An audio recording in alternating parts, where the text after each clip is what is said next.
At first glance, this looks like a world full of life. But if you look closer, it's empty. A blank slate. A quiet place. Most people find that unsettling, but to me, that emptiness feels strangely comforting. Nowadays, most of us, including me, have grown up playing video games almost every day. Some of my happiest childhood memories include playing Minecraft with my friends, building worlds together, laughing at the stupidest things ever, and staying up way too late on a school night. Playing with friends is chaotic, funny and memorable, but sometimes, after everyone logs off, I find myself wanting to stay.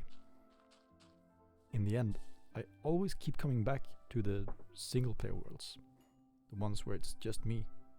No chat, no footsteps, except my own.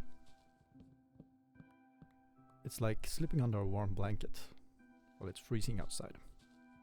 Well, okay, but why is it so comforting? What makes us seek out these quiet and individual experiences? These empty worlds feel safe. Maybe part of the comfort comes from knowing exactly what I'm getting into.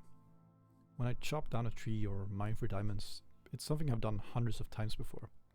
It's nice to be in a place where the rules actually make sense for once. Maybe that's part of it. Predictability. No surprises. I know where my house is.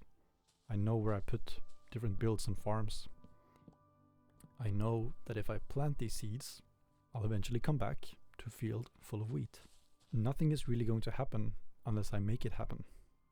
There is no timer in Minecraft. No set list of things that you have to do.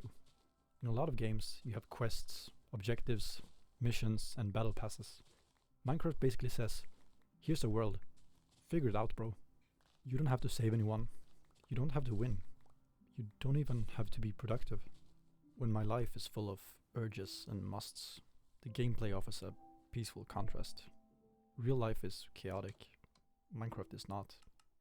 Nothing in the game demands that you become someone else. The player becomes the story, and this feels really empowering.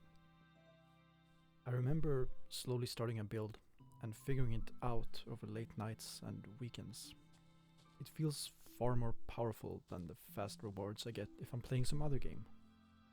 I get to show my creativity and admire my build when my hard work is finally finished.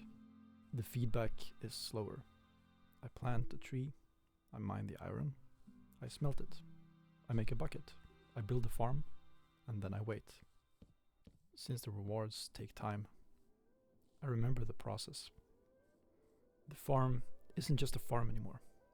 It's the farm I spent an entire evening building. The house isn't just a house. I remember where I got the materials, where I found the location, and what I was listening to while I built it. And then there's the quiet and repetition. Sure, the world feels lonely, but it's not in a painful way. Every time I walk one of my paths, use one of my farms, or go down into my mineshaft, it's a gentle repetition that turns into a ritual. When I log off, it feels like the world is waiting for me to come back and do those things again.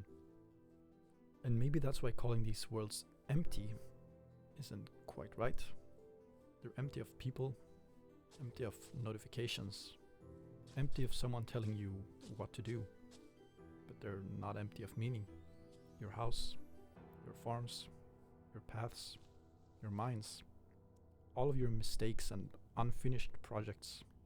I think that's why we Minecraft players sometimes feel the need to take a trip down memory lane. You load up a world you haven't seen in years. The last time I did this, I found a house I'd built when I got lost and couldn't find my way back to my original base. It wasn't even a particularly good house. Probably wouldn't build like that today. But I remembered why it was there.